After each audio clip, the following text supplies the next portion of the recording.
This is the X-Zone Broadcast Network, broadcasting worldwide on broadcast affiliates and satellite program providers, including CNN Broadcast Network, Sirius Satellite Network, Star Media, Good News Radio Network, Angel Broadcast Network, Wiki Broadcast Network, and WPBN TV. For more information on the X-Zone Broadcast Network, visit us at www.xzbn.net.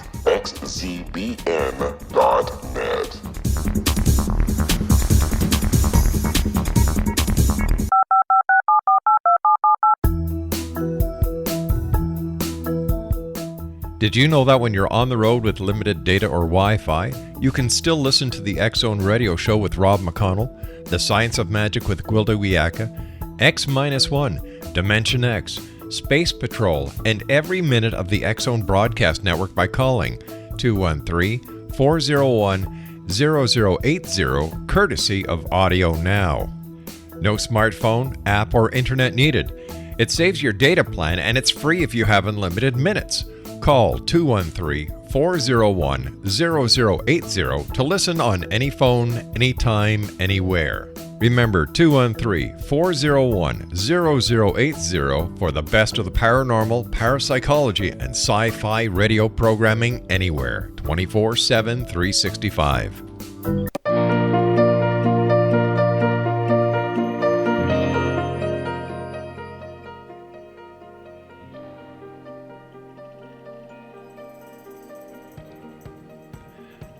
Welcome back to the AskDrGibbs.net radio show coming from XZBN in Toronto, Canada.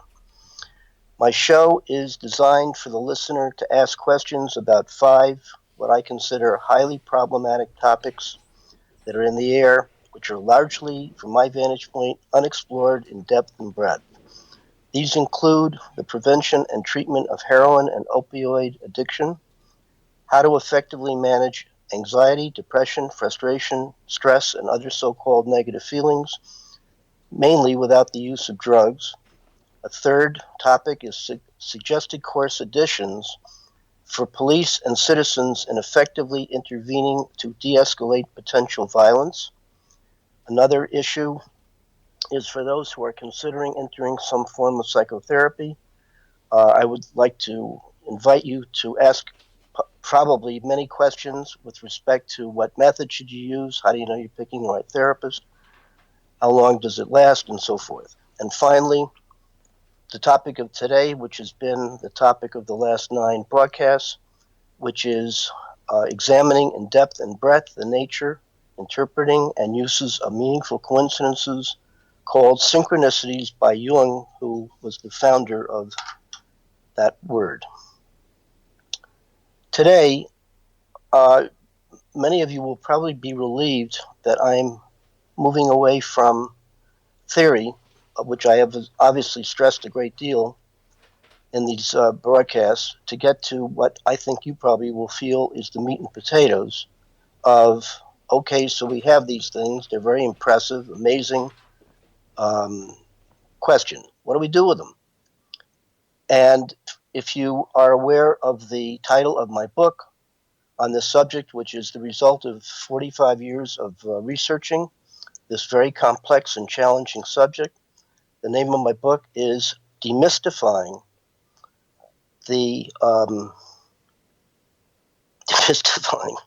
Meaningful Coincidences, Synchronicities, the Evolving Self, the Personal Unconscious, and the Creative Process. So demystifying is possibly going to sound demystifying to many of you. It's important to realize that the Jungians and Jungian theory has pretty much of a lock on all books written on this subject. And Jungian theory essentially has to do with the idea that there is a combination of psychodynamics, or what the self brings to the experience, plus his rather mystical, magical idea that the universe is spiritualized and that these messages are a combination of the self making a connection, a felt real connection with what he assumes to be this spiritualized universe. That's 90%. These messages are often experienced as if they are transcendent. They come from some other source. They seem to be otherworldly. They seem to be connected with issues of being guided. People say, I'm on the right road. There's a green light. You know the drill. That's fine. I initially started as a de facto Jungian until I got into an 11-year psychoanalysis and plugged in what I believe is critical thinking. And I began to see that what he said about the explanation of synchronicities and presented in terms of absolute answers to ultimate questions such as who am I, what do I want, and so forth. He said that his particular theory was really all you need and that there's no further explanation needed. As a graduate of Columbia College and majoring in philosophy, and I guess just being ornery, I started to be upset with his sort of dogmatic approach, in which he concluded that a rational explanation of these mysterious events is not even thinkable. Well, that did it. I felt he was like my father, and I figured I'm not letting you get away with this. And I started to ask questions which I found were really challenging and complicated. And the questions that I asked began to stir up a hornet's nest of further questions, some of them having to do with the idea that he eliminated causality as a link between the internal event and the external event that always has to do with the structure of any synchronicity. All synchronicities are different, but they have a common structure. There's an internal event, an external event. They seem to be connected not by causality, but by what he calls an equivalence of meaning and simultaneity. So I started asking questions like, well, if you eliminate causality, conventional causality, and substitute for it his rather odd concept of acausality, which is really causality, only he says there's no explanation. There's got to be some kind of explanation. When he does that, I think it's throwing the baby out with the bath. One of my questions was, well, okay, so you get rid of conventional causality. Does that mean there's no other causality that you can have? We will continue on after this break.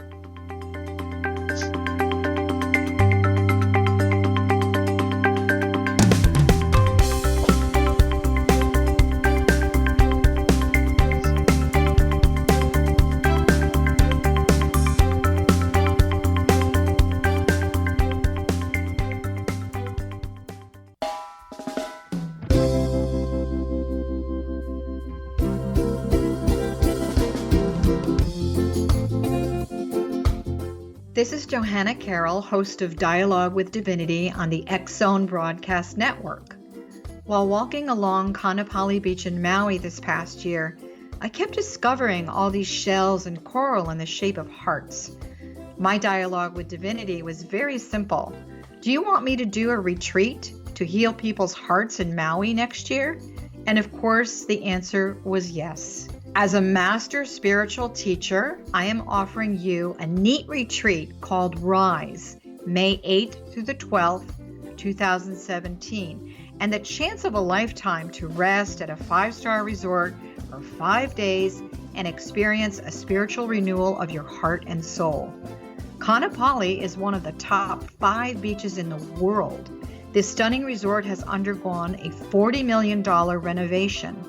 I walked the entire property, checked out the room choices on your behalf, and I must say it is stunning. Our conference room faces the ocean with sliding glass doors. Maui is known as Mother Maui because it is a soft, gentle, healing energy. In the embrace of Mother Maui, you will feel yourself rising from the limitations of an ordinary life to an extraordinary journey of peace, bliss, and harmony. A greater sense of clarity. Our Rise retreat ignites renewal in the sacred elements of air, water, earth, fire, and wind. There's plenty of free time to enjoy all that Maui has to offer. A small deposit is required now to reserve your space, as this retreat, it will sell out. For more details, please go to johannacarroll.com and register today. Aloha, and I'll see you in mystical Maui.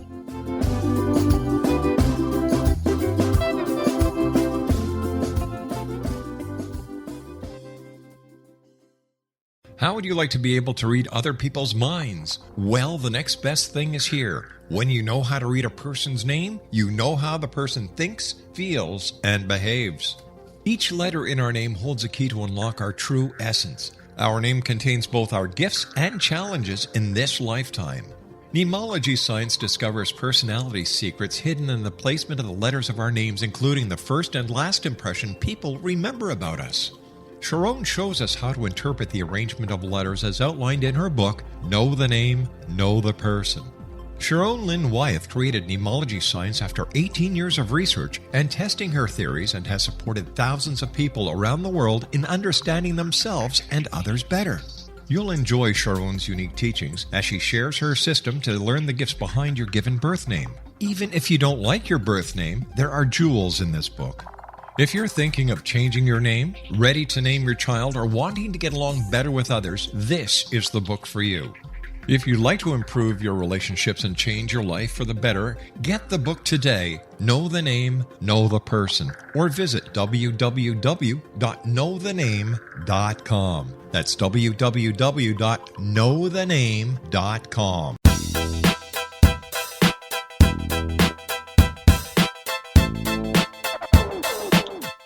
Welcome back to the Ask Dr. Gibbs show. I ended the last segment by describing some of the key questions that I raised, and my book essentially is a description of my answers that I researched. Among the core questions that I think really gets to the heart of trying to understand these amazing phenomena, or what Thomas Kuhn calls anomalous scientific anomalies, they seem to defy ready explanation in the paradigm of the moment. And Jung's tossing out conventional causality as an inadequate explanation for linking the internal event and the external event. And when you do that, you're left with an equivalence of meaning and simultaneity.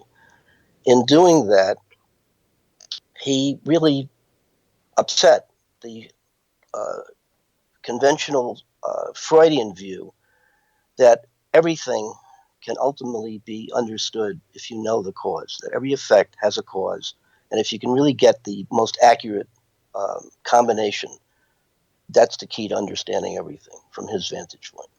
Jung says, no, can't do it with these kind of things, so if you believe that, you upset the paradigm. And in effect, he started a new paradigm, which has lasted today and very much in the air, the whole New Age thing, and the battle between, or the dialogue between spirituality and science. It's really in the air. The stuff is really important. In any event, I believe that the core issue is really trying to understand the nature of meaning. And the big questions surrounding that are, what do we mean by meaning? And what is the process that leads to meaning? And how do you utilize that in making connections between internal and external? Further, is there a connection between various alternative concepts of causality and different interpretations of the meaning of meaning? And will they generate possibly new concepts which can be used to generate alternative forms of synchronicities? I know I said a lot, but if you're really interested in this, I suggest you might want to take a look at my book, which you'll find on Amazon. You'll see a pretty good overview. I have a lot of papers written on this subject in detail. You might go to gibbsonline.com, where you will see the papers under the theory section. If you can't afford the book, which you may not be able to, it's fairly expensive, I urge you to go to your public library, tell them that you heard about this great book and you would like to see if they would order it for the general public. And then if they do, tell all your friends, your family, and anybody you can see that you've got wind of this incredible book, which you may or may not think is credible at the end of reading it. I would be most interested in your responses, and if you have additional questions about this topic and or the other 4 topics that I will be discussing, I urge you to send them in. If you can go to Facebook, you'll see a site that I call Ask Dr. Gibbs. You can ask your questions there. In subsequent programs, I will try to answer each one. If I can't do it on the program, I'll try to respond to you by email. Today, I want to describe the highlights of the 2 dominant theories of synchronicity. One is the Jungian and his followers. As I said, it's about 90% of the material on this topic. The second is an inferred combination of Freud and, synchronistically, same name as me, Williams. Has the first initial is the same too, G. Williams. An inferred combination of a theory of Freud and Williams, and more detail as to why I choose my own as the one to use, if you got to be stuck with one. In that connection, I do not pretend to have the final say on this topic. I don't think anybody does. It's extraordinarily complicated, and just when you think you have your hands around it, there's another wrinkle that demands research. However, what I am hoping I can stir in each of you who are tuned into this, obviously because you like the subject matter and you want further information as to what to do with it, I urge you, please keep an open mind. There are at least 2, 3, 4 different methods of decoding these seemingly mysterious messages, and I will give you some details as to how to utilize mine. I think the best way to do this, so you won't shortchange yourself, since there are different methods, if you keep an open mind, take a given synchronicity and apply various methods, and then you decide what works best for you. They all work. The question is what works best, and I will try to give you a criteria for how do you determine what's the best among the litter. Last week, I began to answer the question of why so much emphasis on theory. Some of you are going to think it's all a bunch of malarkey, and people like me, these nerdy types, get very involved in theory, and it's a waste of time, and why don't you just cut to the chase and talk about the meat and potatoes. That's fine, except if you really like this topic, you will be so much more enriched if you will take the pathway that I took, because a serious investigation of this amazing topic inevitably enlarges your mind, because you're going to have to get interested in such topics as speculative philosophy, depth psychology, the esoteric occult, spirituality, and particularly the scientific method. There are other areas as well, but these are the 5 that I think are most important in my trying to understand the nature and use of these extraordinary events.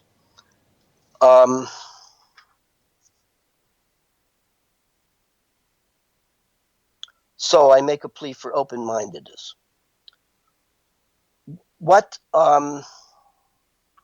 To give you an outline, first, in terms of Jung, one of the best papers I have read is by Ray Grass, having to do with he calls it the mind of God. I don't have the reference, but it's easily looked up. Google it. Read the paper. It's really quite good. And what he does is to detail the major difference between Jung and anybody else in terms of interpretation. And what he says, in effect, is that when Jung eliminates causality, conventional causality is an inadequate linking principle between the inner event and the outer event. What Jung substitutes for causality, he calls it acausality, but he's really talking about correspondence theory. And correspondences are the epitome of the logic that is used in, let's say, occult sciences and also spirituality. The occult makes the assumption that everything is unified. You hear that all over the place. There's meaning to everything, and there are no coincidences, and that there's absolute unity, and you can connect into it, and it's obviously got spiritual and religious implications. And what they do is they have a sort of neat formula. They talk about the relationship between the macrocosm, the big picture, and the small picture of, let's say, life on Earth. And correspondence theory has to do with the idea of as above, below, and as below, above, so that in a way everything is connected. And the way you make the connections for yourself intellectually, as in occult sciences, is to major in one or more pathways such as esoteric astrology, palmistry, numerology, Kabbalah, and so forth. These are all pathways to go from the self to understanding the big picture, the microcosm corresponding to the macrocosm, and so forth. It's a very neat theory. It's very seductive and quite nice. And I spent many years in classes learning how to become expert in reading tarot and I Ching and so forth. It's extraordinarily exciting and interesting and valuable, because I think it deals with the whole self in relationship to not only ideas, but it incorporates feelings and such things as luck and destiny and synchronicity and possibly karma. Includes everything. That's neat. Most things don't. They tend to be prejudiced and knock out of experience certain things that everybody has, but they simply say, well, it's not important, or don't waste your time. No, it's these kinds of events that make you scratch your head and add zest to life, and it's very interesting. I think it should be included. In any event, correspondence theory does that. I subscribe to it. It's very useful. However, I don't stop there. I think that there is indeed a new way of viewing causality, which has to do with incorporating all of these extra special experiences that you have, like karma and destiny and so forth. And I think it argues for the possibility of creating or filling out a new kind of logic, which I call experiential logic.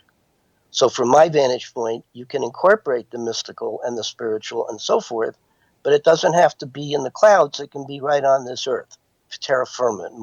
My way of interpreting these things is a detailed methodology for you to be able to take these very interesting experiences and see them from the vantage point of, and this is the key point, person-specific information. That's my claim to synchronicity fame. I insist that the best interpretation, the best way to decode these often mysterious experiences is to go for the most personal, concrete information you can have, because that's the key to resolving what I think is the core of synchronicities, which is that these things are in the soil of seemingly unsolvable problems, and that if you dedicate yourself to struggling with struggle instead of giving up, it initiates what I believe is everybody's own creative process, and that in the act of struggling with struggle, you will activate your own creative process, which is like a psychological scavenger hunt, and you're hunting for clues like pieces of a puzzle. And when you have enough of these pieces, they will form a pattern, and the pattern will be experienced as a synchronicity. But because it's in coded form, you have to have a methodology for decoding it. And to cut to the chase, I think the best way to view the decoding process is to view synchronicities as waking dreams. So if you go to dream theory, and there are various ways of interpreting dreams, you can apply whatever dream theory or dream methodology to interpret your dreams and apply it to your synchronicities, and you will have the message unlocked. Why bother? These things, when they happen, they're sort of small synchronicities and large synchronicities. The big synchronicities are the ones where you look back or you hear and you say to yourself, that's mind-blowing. That is amazing. And of course, it's always reduced to statistics. It's like 1 in a billion. It's improbable. Statistics mean nothing in terms of, I think, understanding the nature of these things. What means something is how impressed you are with how important, and they often, the really important ones are truly life-defining. I'm going to mention one in a couple of minutes, which I had as I was nearing the completion of my book. At this point, we'll have to take another break. We will come back.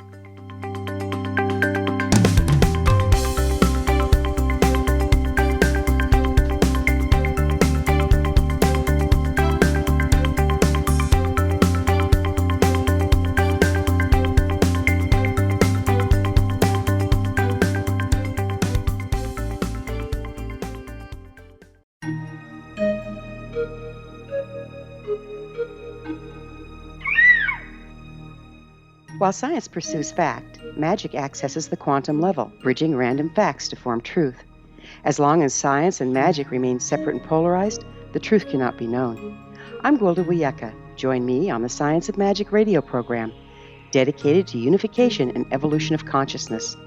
During each episode, I'll be speaking with experienced and respected scientists and mystics. From astrologers to astronomers, from medical doctors to shaman, the scientific method to dowsing and intuition, we'll weave together information from seemingly divergent practices to promote unity and enlightenment.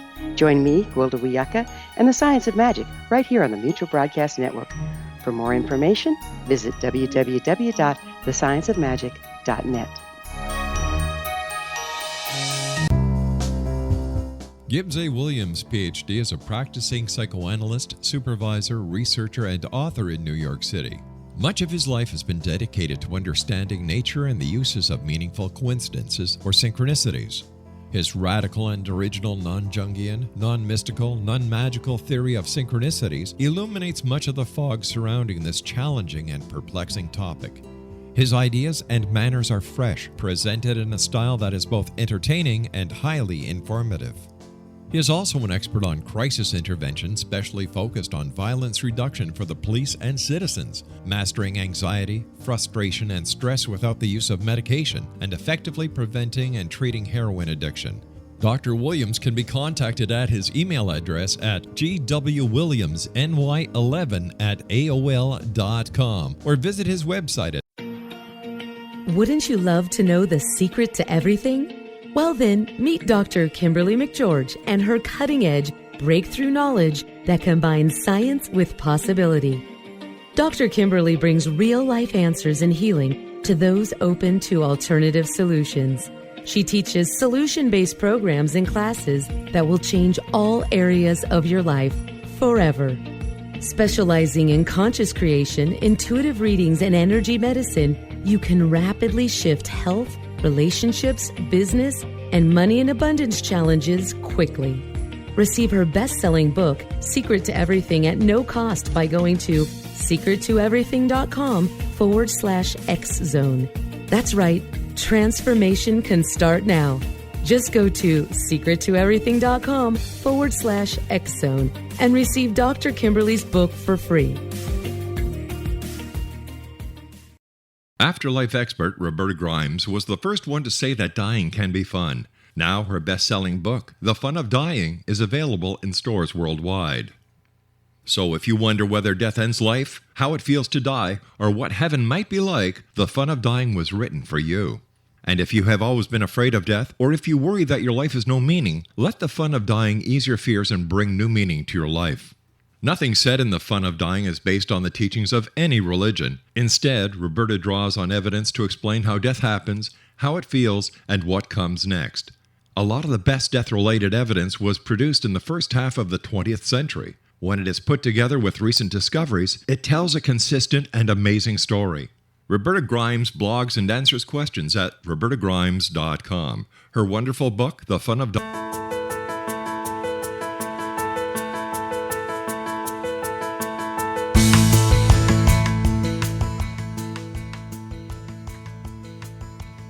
I want to welcome you back to the Ask Dr. Gibbs show. You left off when I was about to give you a summary or an overview of the differences between the Jungian approach and my approach. Before I do it, I think a good way of introducing the differences in theories is to quote from Jung and Freud forgot. I think I may have given you this. I want to repeat it because I think it gets to the essence of the difference between the two. In coming to terms with the meaning of life, big question. Jung says in his memoir concerning the importance of synchronicities to him personally, he says, "My whole being was seeking for something still unknown that might confer meaning upon the banality of life." The banality of life. That's not a very happy vision of life as we live it, is it? So he's more concerned with, I think, what comes after. Or he wants cosmic consciousness. He wants to be lit up. He wants to be in touch with what he obviously assumes is absolute meaning. Personal meaning isn't enough for this guy. He wants divine revelation. Okay, fine, most people do. Is there a contrast? Contrast his statement with Freud, who says the completion of a successful psychoanalysis results in transforming your hysterical misery, meaning neurotic suffering, into an acceptance of everyday common unhappiness. Oh my Lord. You mean this is really a veil of tears? And all you got to look forward to is just kind of accepting that that's reality? Who needs that? Well, I do. I think it makes eminently good sense. If you imagine that maybe there is no absolute meaning and you are your own final authority in this mystery, then in a way everybody's equal by virtue of guessing or trying to figure out what's their purpose, what are we doing here, and that in a way everybody's equal. Everybody's take on what's really going on is equal to everybody else. So you can have, if you wish to, presidents and Supreme Court justices and award ceremonies and all that, which are, I think, artificial, distinctions that people like to have. They like to feel superior and special and all that kind of thing. Well, in this view, everybody's special. Everybody's equally special in trying to come to terms with what are we doing here and who cares and does it mean anything? And instead of trying to get meaning delivered to you by divine revelation, in a way, you have to be responsible for finding it for yourself, however that is. Now, most people I know, they're not going to do that. They don't like experiencing themselves as the final authority. So they will tend to project it onto what? God, forces outside one, occult forces, um, uh, divine messages from the dead. You get the idea. And or some other thing like science or religion or some kick or some obsession or whatever, all in the service of denying one's own final authority, which is a really tough responsibility. But I think from my vantage point, that's where it all is. That ultimately you only know what you know. And some of us know a lot and some of us don't. And some of us take what you know seriously and some don't, which gets back to my idea that the best information that you're going to get in terms of decoding is ultimately going to relate to you personally. Personal, specific knowledge is what I think is the key to success. Okay, on to the table that I drew, in which I have a number of indices, which I'll read over to get a better grip of this. You're not going to remember this probably. Go to my book and look at this chart. The indices are, in terms of the messages, the source of the knowledge of these messages. For Jung, it's archetypal knowledge. For Williams, it's self-generated. Then there's the issue of location. Where are these things from? Feels like they're from the outside. In the Jungian point of view, it is from the outside. It's transcendent to the self. In my view, it's immanent. Even if it feels like these messages come from the outside, they're ultimately, I think, coming from yourself. Then there's the method of transmission. How are these things transmitted, these messages? From Jung, they're revealed, they're unmediated, they're intuited, they're channeled, and you passively receive them. From Williams' point of view, they're realized and they are interpreted by an individual. Then there's the issue of change. these things tend to imply big changes are going on. From the Jungian point of view, the change is instantaneous and permanent. From my point of view, it may seem like it's instantaneous and permanent, but it's really the result of working through struggling with struggle. If you imagine putting you want an oak and you plant a acorn. If that acorn has the right atmosphere and protection over time, it will indeed create a root system, and it's eventually going to bud, and it's going to turn into a tree. From my vantage point, Jung is interested mainly in the end product of the tree. I'm interested in the process, slow growth process of being planted and developing over time. And then the end product is going to be the flowering of the acorn. Then there's the issue of meaning. Jung believes that there's absolute meaning, and that a synchronicity is evidence that you have made a connection with absolute meaning. From my vantage point, it's relative to the observer. Then there's the issue of consciousness. Jung makes a huge big deal over what he calls the collective unconscious, and the synchronicities from him is that you're indeed making a connection with the collective, which is the home of absolute knowledge assumed. From my vantage point, that's a really nice fairy tale that's very seductive, and I don't think it's really been proven. And I think it's a cop-out from being alive and owning up to your own individual experience. In place of the collective unconscious, I like the idea of getting in touch with your personal consciousness and personal unconscious, and I think it's a much more reliable indicator of what's real about the information that you are collecting and seeking and trying to interpret. Then there's the idea of the self. Jung believes that it's free-formed before birth, and what you have to do is to ultimately realize that you have splits in yourself, and that life's meaning is reconciling the splits and getting back to a sense of unity where you have an experience of absolute knowledge. I think that's all poppycock. That's nonsense.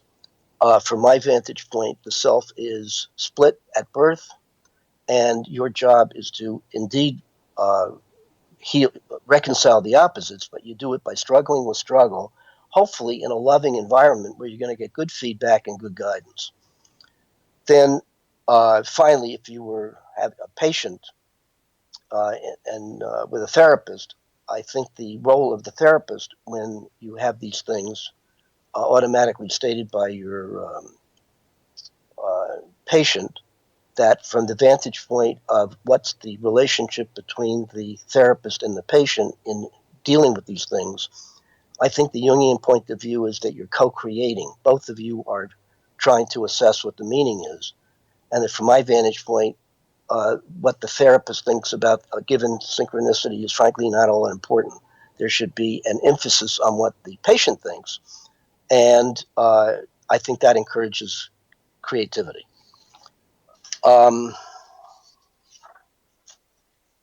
Person-specific information. As I said, I think this is the core of why my method is superior to every other. Some are going to call that arrogant. My answer is I'm old enough to feel, I'm doing this radio show. I get the privilege of saying whatever I want to say. It is either going to fall on resonant ears or not. I am not particularly interested in criticism as to whether or not I am a synchronicity narcissist. I have a specific point of view. And if anybody is absolute about what he thinks, read Jung. This guy is very dogmatic. I reserve the right to be equally dogmatic. Take it or leave it. See if it works. That's what I want to convey. So, person-specific information. When synchronicities are viewed in the framework of contextual analysis, they always seem to be intimately associated with the current preoccupation of the person. Thus, the decoded messages may be expected to yield person-specific information. In my personal and professional experience, the embedded message is rarely symbolic of an archetype, although if that happens to be the concern of a given patient, then it might be conceivably so, and then trying to understand the archetype that you're connecting with is certainly going to be person-specific information. The Jungian penchant for looking for predicted symbolism, supposedly associated with a connection with archetypal knowledge, seems to me to be a bit forced and generalized, overgeneralized, when compared to the patient's own personal and specific associations to what he or she is experiencing. Synchronicities mark significant shifts in consciousness, the result of a person having accessed, synthesized, and integrated vital person-specific information concerning their natures. The cathexis, or connection, of this vital information and processing it is an application of what I call experiential logic in the service of resolving the inevitable problems of daily living. From my vantage point, life could be viewed as an unending series of problems. Thus, the good life, in part, or a large part, consists of learning to be an expert in problem solving. I think that a serious interest in synchronicities and where they come from, explaining them, and how you use them in your own service of yourself is a long way on the road to learning how to be an expert problem solver. Synchronicities indicate the experiencer is engaged in the process of actively grasping and synthesizing seemingly disparate concepts derived from those 5 things that I mentioned, speculative philosophy and so forth. Further, these concepts in turn are experienced through the prisms of a person's stream of informational sources, including their ideas, feelings, intuitions, and bodily sensations. All of this is in a mix where process enables a person to distill person-specific vital knowledge for the purposes of effective problem solving. I will end on, actually, let me give you something else. On decoding, steps for decoding your own synchronicities. It bears repeating that a person does not have to be a patient in analytic treatment for an extended amount of time to be able to benefit from the self-generated messages sent to you from your creative core. The following are some guidelines in effective decoding. Decoding implies a process that is for the purposes of illuminating the assumed, hidden, or embedded information. Relevant questions are: what is the nature of this information? From where is it generated? How is it best utilized once decoded? By all means, keep a journal of those experiences you feel are noteworthy for any reason. A journal is not a diary. I will continue on after the next break.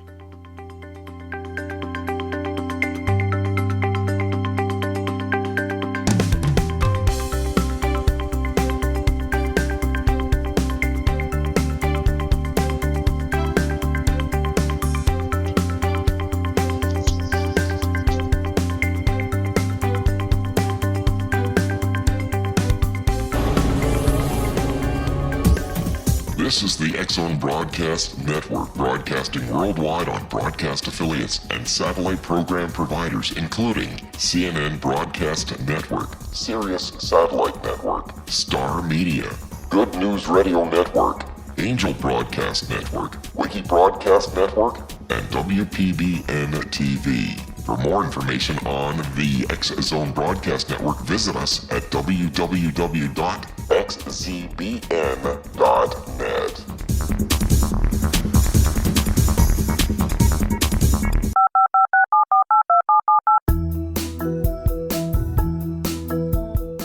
Did you know that when you're on the road with limited data or Wi-Fi, you can still listen to the X-Zone Radio Show with Rob McConnell, The Science of Magic with Gwilda Wiyaka, X-1, Dimension X, Space Patrol, and every minute of the X-Zone Broadcast Network by calling 213-401-0080, courtesy of Audio Now.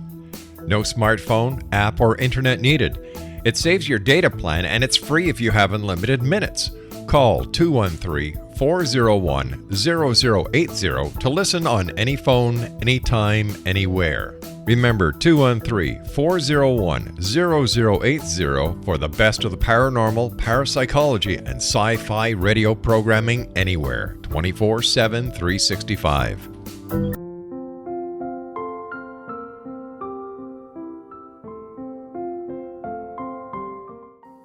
Dr. Carl O'Helvey, founder, president of a new cancer foundation focusing on evidence-based physical, mental, and spiritual interventions, including natural cancer cures, prayer, meditation, affirmations, nutrition, and other related holistic cancer prevention and cure modalities. These are used in cancer education, research, and financing care. I ask for your help to continue this important work by donating at www.holisticcancerfoundation.com.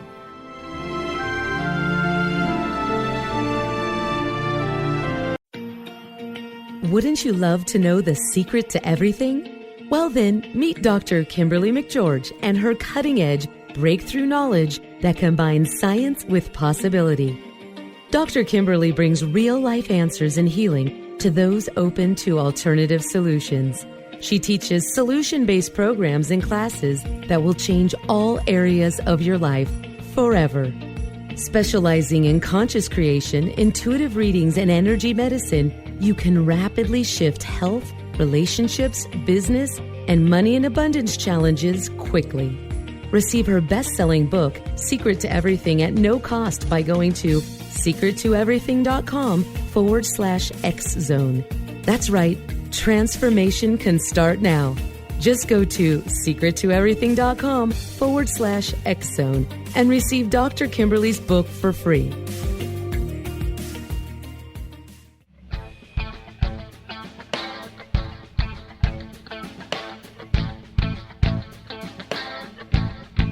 What Happened in Benghazi is revealed by Nicholas Genix, author of Obama, Islam, and Benghazi. He informs the American people that President Obama deceived them by advocating a strong foreign policy prior to the 2012 presidential election, and Hillary Clinton supported this deception. As the title infers, there is a connection between Obama, Islam, and Benghazi. Ample evidence informs Americans that Obama's early indoctrination in the Quran developed an affinity for Islam, why the Quran is the source of discontent in many countries, and why the Obama foreign policy deception led to poor military action and caused the loss of American lives in Benghazi. Genix provides 36 questions for the Select Committee on Benghazi to validate if Americans are justified to mistrust President Obama and Hillary Clinton. An overview of Obama, Islam, and Benghazi is presented on the website www.futureofgodamen.com. That's www.futureofgodamen.com. You're listening to the X-Zone Broadcast Network, www.xzbn.net.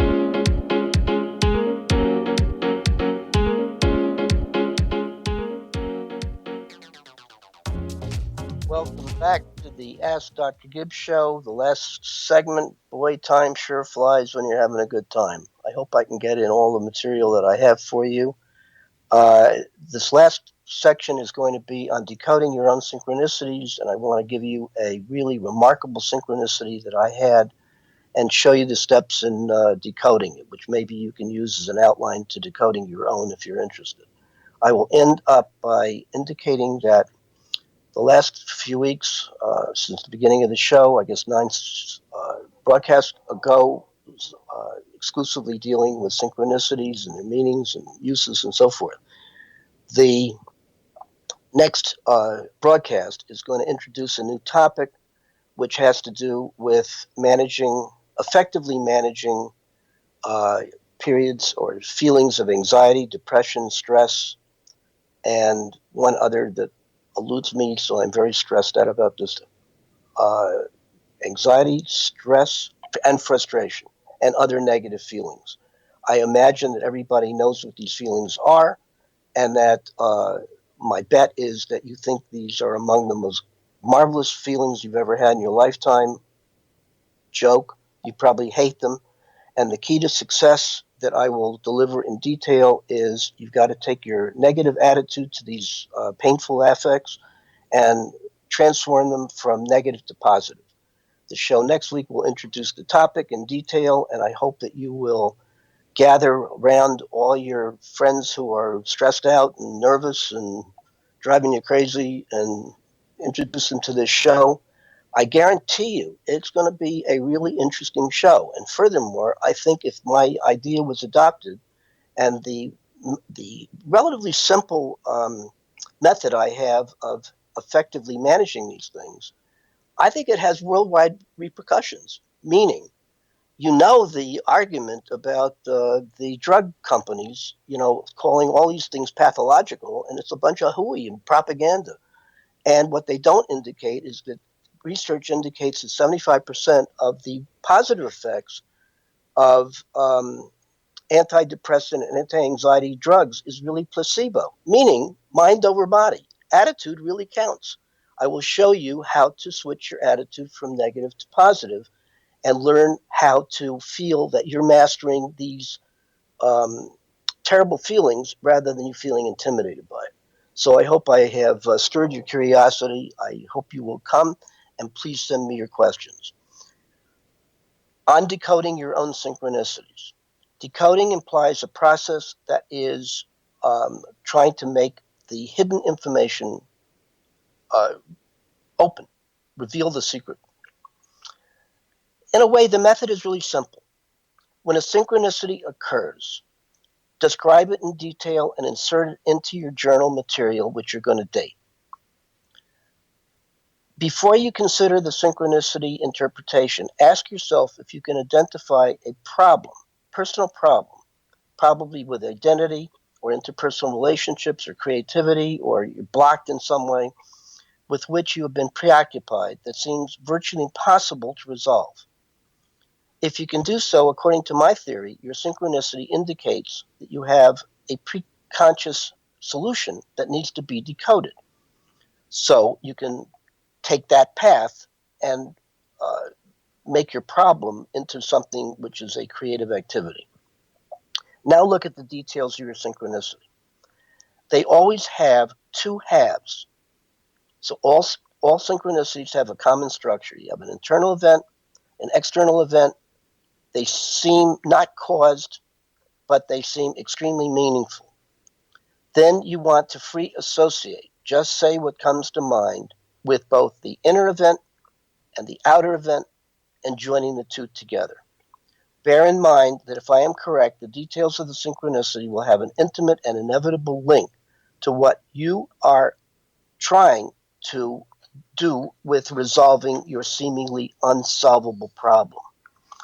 All right, in that connection, as I was pondering, actively wanting to write a book on synchronicities, and I was all jammed up, I became aware of a fascination with Tiger Woods, the famous golfer, who, interestingly enough, is trying to make a comeback after being out of commission for 4 years.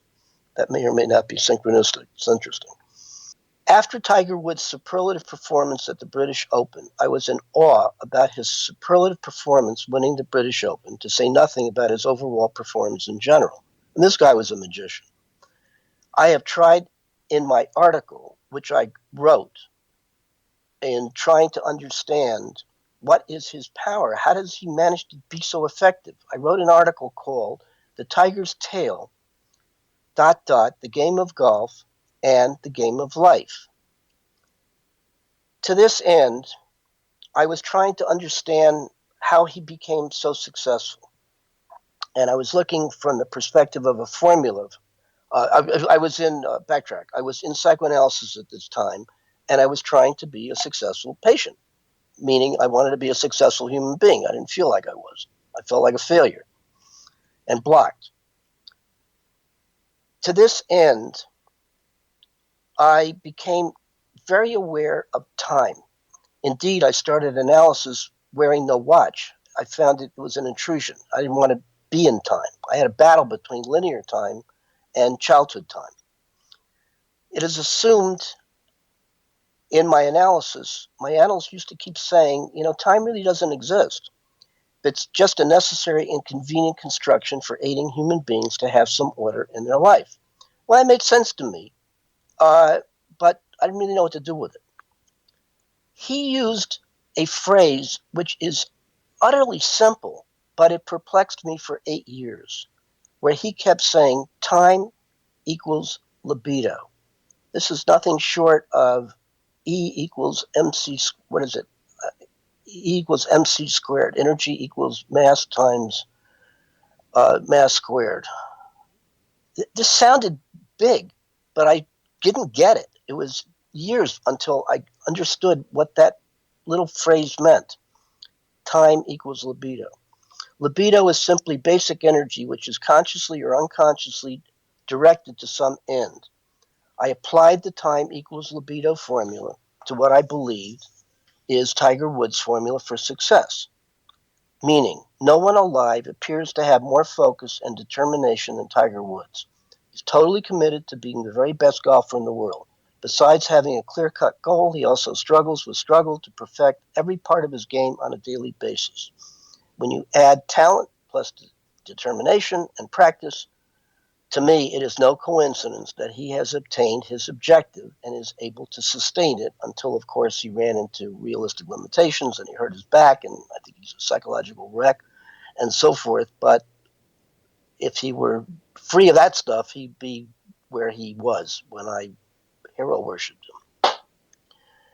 As I was writing the article, I had another one of those amazing synchronicities. Just as I was relating my analyst's formula of time equals libido to understanding Tiger Woods' formula for success, I heard at that time on National Public Radio, a program, the following statement. Listen carefully. Wittenberg's device utilized as a diagnostic tool. Wittenberg's device utilized as a diagnostic tool. I found that utterly amazing. Now, I will predict that not one of you is going to find that particular phrase amazing like I did, unless you understand that the name of my psychoanalyst was Rudolf Wittenberg. Still stranger is the coincidence of the enormous importance of Tiger Woods' father for him, no less than the importance of my psychoanalyst, my spiritual father's significance to me. On to the interpretation. It's rather roundabout, but from my vantage point, these are the steps that you can take to uncode the message for you, and I think I will hopefully convince you that it's well worth the effort. The steps in interpreting synchronicities from a naturalistic perspective using this particular one are: Step 1. Identify both halves of the synchronicity.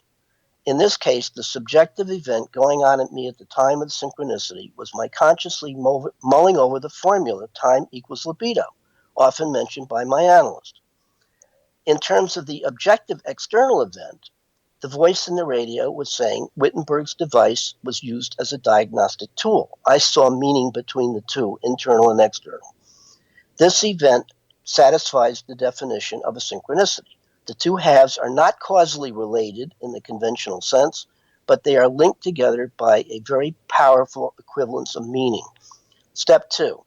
Identify the specific context in which the synchronicity is embedded. These contexts are the current surface practical concerns, the current psychological issues, and the historical psychological issues. In my case, I was aware that I had a wealth of information amassed over 40 years of my investigating the perplexities of meaningful coincidences. I was also aware of the need and desire to stop researching and share the information in a book.